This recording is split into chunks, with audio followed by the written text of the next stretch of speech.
Bonjour à tous. Cela m'amuse toujours, lorsqu'il y a des événements, des séminaires, d'organiser les comportements humains. La plupart des personnes, par exemple, se positionnent dans les derniers rangs, comme si elles avaient peur des premiers rangs. Peut-être faites-vous partie, vous qui m'écoutez ou vous qui me lisez, des amateurs des derniers rangs.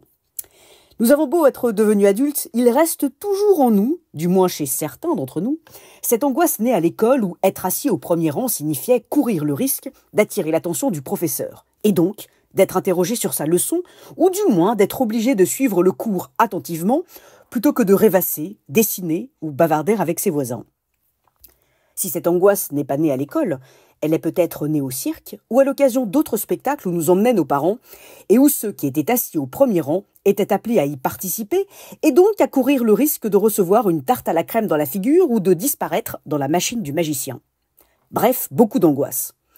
Beaucoup d'angoisse et une vraie scission de la classe entre ceux que l'on appelle les premiers de la classe, les faillots, et les derniers de la classe, les cancres. Choisissez votre camp, mesdames et messieurs. Personnellement, je n'ai jamais vécu cette angoisse du premier rang car, étant adepte de ce rang, je me suis rapidement rendu compte que les professeurs, paradoxalement, ne le regardent que très rarement, et qu'il y était donc bien plus facile de penser à un milliard d'autres choses.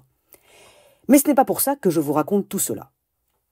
Si je vous parle de ce sujet aujourd'hui, c'est parce que cette vieille bataille entre les faillots et les cancres, entre les premiers et les derniers, ne cesse pas de se jouer encore et toujours, y compris dans nos relations professionnelles, maintenant que nous sommes devenus grands.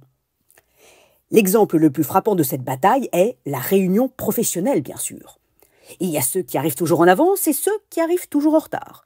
Il y a ceux qui ont pris soin d'apporter leur matériel, ordinateur, cahier, stylo, et ceux qui l'ont oublié et qui doivent repartir le chercher ou demander une feuille à leurs voisins.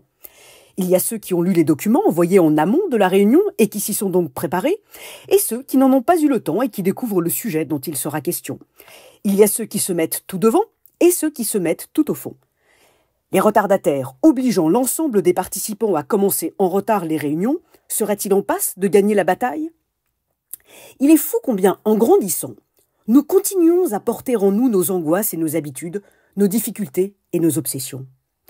Et vous? L'adulte a-t-il dépassé ce que vous étiez enfant ?